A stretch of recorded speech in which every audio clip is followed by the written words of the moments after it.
After a strange last week of news in Los Angeles, we prepare for the floodgates of college football to burst open as we are finally here at the opening of the spring transfer portal window. USC does look to be very aggressive as we have holes to fill on both sides of the football, and in today's video I will go over all the links and rumors we've heard so far, what positions USC must address this cycle, as well as who could be this year's Jordan Addison or Bear Alexander edition. And we will get into all that, but before we do, what's up guys? My name is Gabe and welcome to the Trojan Blade. Welcome back to a brand new video. If you guys are on Twitter, I'm sure you've seen this by now, but my good friend Will from Founders Edits put together this Trojan family photo featuring photos that Trojan fans sent in. I really thought this was such a great idea, and as usual, he knocked it out of the park. Love seeing everybody and their dogs and the Lincoln memes. It's truly just a work of art. So make sure you head over to Twitter and give him a follow. The link to his profile is in the description of this video, and I'm sure many of you know that he actually designed the Trojan Blade sword logo that you see on everything. So yeah, make sure you head over there and give him a follow. We of course are on the road to 10,000 subscribers. The growth lately has been so incredible. Thanks so much for all the support guys, it truly means the world. So subscribe if you haven't, and let's get into this video. Okay, so let's start with positions in need. This is based off my own roster observation, as well as Lincoln Riley and some of the other coaches discussing what they're looking to do. First off, out of the jump, you have to find a starting right tackle. Mason Murphy is the guy currently. I do not feel secure at all about that heading into the season. The argument could be made to kick Elijah Page to the right side and look to bring in a star left tackle. Of course, this conversation will vary depending on the player that we target, but for me, Elijah Page is going to be a star. I'm confident in him. He's ready to be that guy. So go out and find a big-time right tackle to shore up this line. We also have to add someone with center experience. With Jason Zandamela entering the portal and Killian O'Connor being the backup, we have to look to bring someone in who's played the position, preferably at the Big Ten or SEC level, although that's obviously not a requirement. You've heard me say it before, but it is such a unique position. You can't just cross-train a guard and call it a day. Find someone who's done it on the field.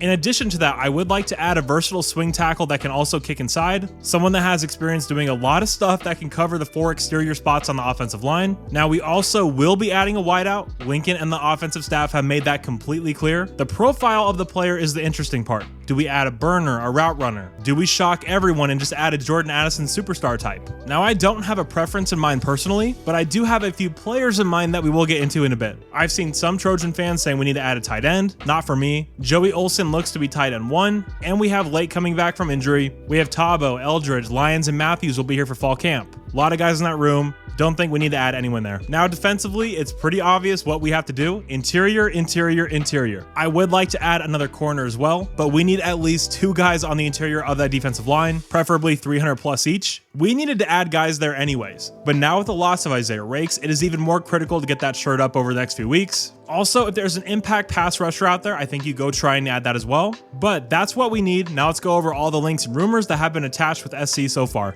And of course, before we start, it is 2024. Not all of these kids are in the portal yet. This is how college football works these days. If anyone wants to scream tampering, it's going to fall on deaf ears. These are the rumors. These are the links. Don't come at me. But first, we head out to Clemson and talk about 6'4", 315-pound defensive tackle Vic Burley. He is going into his second year at Clemson. Unfortunately for him, he did miss all of 2023. He had a bad knee injury in camp, but apparently he has recovered from that very well. He was a 5-star in the 2023 class. Now you might be asking yourself, what's the connection with this kid? It's Coach Henne. Burley's from Warner Robins, Georgia. We've obviously been doing work in that part of that state. Coach Henne knows his former coach, and of course that has started this rumor up. Now this would be a big time get, again, former 5-star player, at a position in need, elite athleticism, elite size. Clemson always has guys like this stacked on their defensive line. If SC could go in and grab this kid, that would be an absolute home run for this cycle. Sticking with the interior of the defensive line, we head out to Ames, Iowa, and we're taking a look at 6'4", 335-pound monster Dominique Orange. Now USC did get linked with Dominique pretty early in this process. Again, this is a pure run defender. You look at his PFF splits. This guy is a much better run defender. He's not going to give you much as a pass rusher, but that's not why you'd be bringing him in. You would be bringing him in to eat up blocks and allow the linebackers to clean up. Almost a 73 defensive grade overall. This is a player that a lot of people like, including myself. Perfect for what SC needs, and he's already familiar with wearing that red and yellow based uniform, so this is one that has a definite chance of happening. Now let's head out to Bloomington, Indiana, and this is the kid that everybody's after. Of course, we're talking about 6'3" defensive tackle Philip Bleedy. Now USCJ and others have heard that USC is being linked with Philip, and what I like about Philip's game when you compare him to someone like Dominique Orange, this isn't just a big guy to plug up the middle. He will give you some pass rush upside as well. And man, he was double teamed almost every single snap there at Indiana. So if he can come out to SC, and at that size, he'd probably be spelling Bear Alexander. If he could come in and just get some one-on-one matchups, I think he could really, really thrive. Now, heading out to Tucson, we are talking about 6'6" nose tackle Bill Norton. Now, I will say Bill has been heavily linked with Texas. That's where most people think he's going to end up. But of course, it's a transfer portal. We have no idea what's actually going to happen. So I did think it was worth talking about here.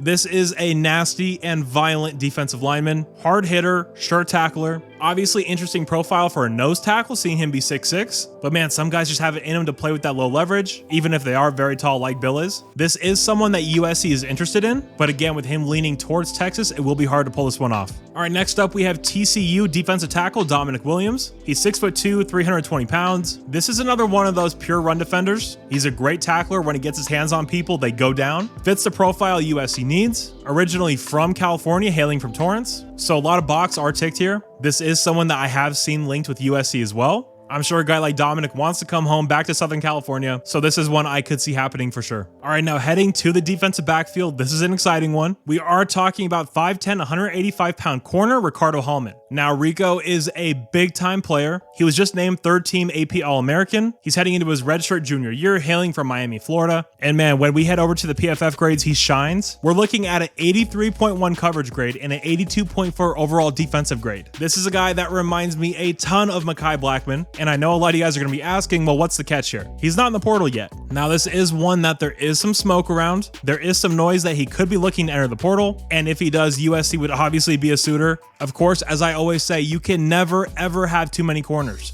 What those guys are asked to do is so hard, so taxing on the body. So if you can go out and add a guy like Rico Hallman, man, you are absolutely set. This is a top 10 corner in the country. Again, a big time corner that I have heard getting some serious links with USC. Now, flipping to the offensive side of the ball, let's talk about former Penn State wideout Keandre Lambert-Smith. He is 6'1", 184, and this is a big-time player and a massive loss for Penn State. Now, he did announce his intentions to enter the portal, I think 2 days ago, and obviously every fan base is hoping they can bring him to their school, and USC is no different. Last year, he brought in 53 balls for 673 yards and 4 touchdowns. Playing in the Penn State offense with those horrible quarterbacks, those stats might as well be doubled. It is pretty incredible that he put up that kind of production with that terrible quarterback play. But yeah, this is a big-time wideout. He's silky smooth, great route runner, great hands, great after the catch. Of course, if you remember in that Rose Bowl against Utah, he had an 88-yard touchdown. So yeah, he's played in some big games. Obviously familiar with the Big Ten, and I'm sure he's dying to get some actual quarterback play, which he would get at USC. Now, heading out to Fort Collins, we are talking about Justice Ross Simmons. This is a 6'3", 205-pound wideout from Colorado State. This is a player that reminds me a lot of Brendan Rice. Obviously 6'3", same height, but he's a home run hitter. He's great at running those vertical routes. He's great at getting separation off the line. And while he is from Rochester, New York, he did actually go to Inglewood High School. So it would be a homecoming for him as well. If SC is looking to fill out the wide receiver room and not necessarily rock the boat too much, this would be a great addition. And adding size and speed is obviously never a bad idea. Now, talking about the offensive line, as we sit right now, there haven't been a ton of links with USC and specific offensive linemen, but one guy that has been consistently linked with SC is SMU's Marcus Bryant. He's 6'8", 318. The dude's an absolute beast. Originally from Round Rock, Texas. We know how much Lincoln Riley likes to recruit Texas for offensive players, and this pretty much exactly fits the mold that Josh Henson has been looking for in the transfer portal. This is a much better pass blocker than a run blocker. He did pretty much exclusively play left tackle at SMU,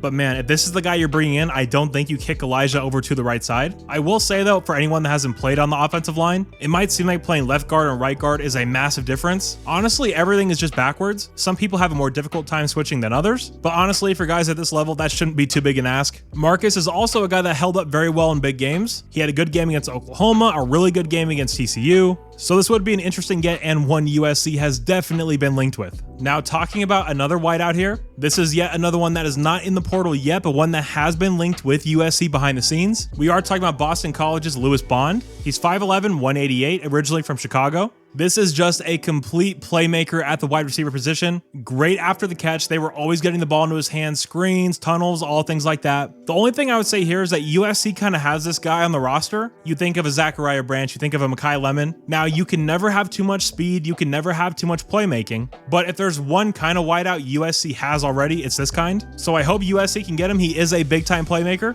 but it's definitely not a make or break addition, in my opinion. All right, and finishing up, who's going to be the Jordan Addison? Who's going to be the Barry Bear Alexander addition of this offseason. In all likelihood, it's a name we haven't even thought of yet, but of course we have to bring up former USC commit and current Georgia defensive end Mykel Williams. Now Mykel is a beast, we all know this, 6'5", 265 from Columbus, Georgia. Coach Henney has been doing absolute work in the state of Georgia, as we all know. Mykel still has that connection at USC with Bear Alexander, who he's very close with. So the door is still open on this one. I heard that the interest is real on both sides. That doesn't mean it's going to happen, obviously. It goes without saying that this would obviously be a massive pickup if SC was able to pull this off. And of course, any chance we have to piss off the Georgia fans, I think we really need to take it. But yeah, guys, heading into the portal, those are all the major links and rumors. Obviously, in the transfer portal era, everything can change in the span of 24 hours. So make sure you keep it locked in here on the channel. Talking about the transfer portal is what I built this channel on. A lot of my most viewed videos are transfer portal ones. So I love it. I find it fascinating. I am a roster construction nerd, so this is perfect for me. And guys, I do want to hear from you. Please let me know your thoughts on all these players down below. Which ones do you think we should prioritize? And are there any of these players you're just out on? Please let me know that down below. It's going to be a crazy next couple of days, guys. But until I talk to you next, thank you all so much for your support. You're all awesome. And as always, take care and fight on.